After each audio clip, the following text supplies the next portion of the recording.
Every single morning, millions of people check one number and let it decide how they feel about their whole day. And every evening after dinner, another number quietly rises, peaks and falls, and almost no one is watching it. Here's the strange part. Most people are worried about the wrong one. The real question was never just whether your blood sugar is high. It's when it's high, how often it happens, and what that pattern is quietly trying to tell you about your metabolism. By the end of this video, you'll finally understand the difference between morning glucose and after meal spikes. And you may realize you've been watching the wrong number all along. Let's be honest about something. There is so much noise around blood sugar today that it's almost impossible to know what to focus on. One article tells you your fasting number is everything. Another says it's meaningless. A friend swears by checking before breakfast. A video says only the after-meal reading counts.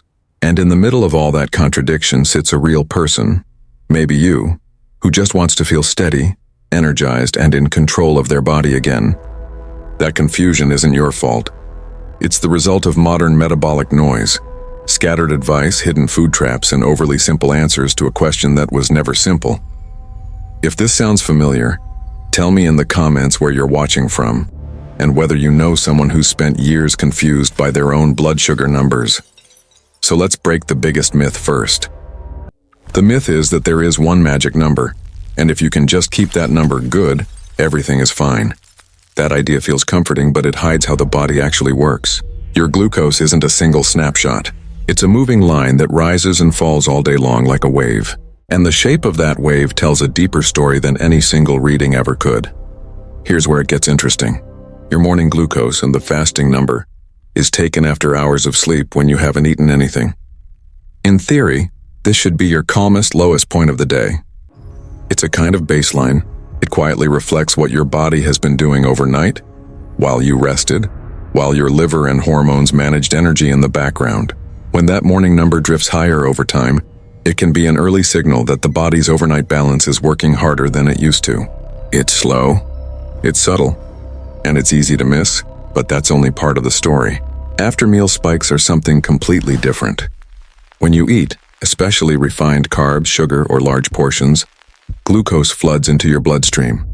A healthy metabolism responds smoothly, guiding that glucose where it needs to go and bringing the wave back down gently. But when the response is sluggish, that wave climbs higher and stays up longer. These are the sharp peaks most people never see, because they happen an hour or two after eating, long after they've walked away from the table. So which one matters more? Here's the honest answer most people never hear. They're measuring two different things, and you need both to understand the full picture. Your morning number is like checking the water level of a calm lake. Your after-meal spike is like watching how violently that lake reacts when a storm hits. A calm lake that turns into crashing waves every time you eat is telling you something a single morning reading could never reveal. This is where things start to change for a lot of people. Because once you stop chasing one perfect number and start paying attention to the pattern, the rise, the peak, the return to calm, you finally see your metabolism as the living, responsive system it actually is. You stop feeling guilty about a single high reading. You start asking better questions. Why does this meal create a sharp spike while that one stays gentle? Why does a morning walk seem to soften the whole day's curve? Why does stress or a short night of sleep push the morning number up even when you ate carefully? What most people miss is that these two numbers are connected. Frequent, dramatic after-meal spikes don't just disappear. Over time, the body works harder and harder to bring those waves down.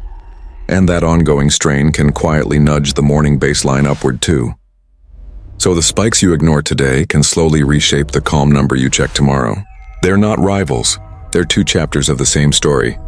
And this is exactly why simple, supportive daily habits matter so much. Things like the order you eat your food, a short walk after meals, steady sleep, managing stress, and choosing meals that release energy more gradually.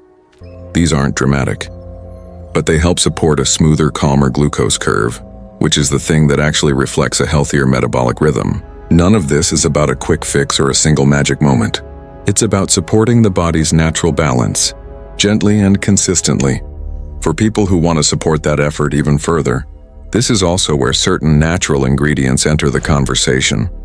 Things traditionally studied for their role in supporting healthy glucose metabolism as part of an overall routine. Not as a cure, not as a replacement for good habits or for the guidance of a qualified professional, just as one more layer of support for a body that's already doing its best to stay balanced. The smartest approach has never been one number, one pill, or one rule. It's the whole pattern, supported from several directions at once. So the next time you check your morning glucose, don't let that single number define your day.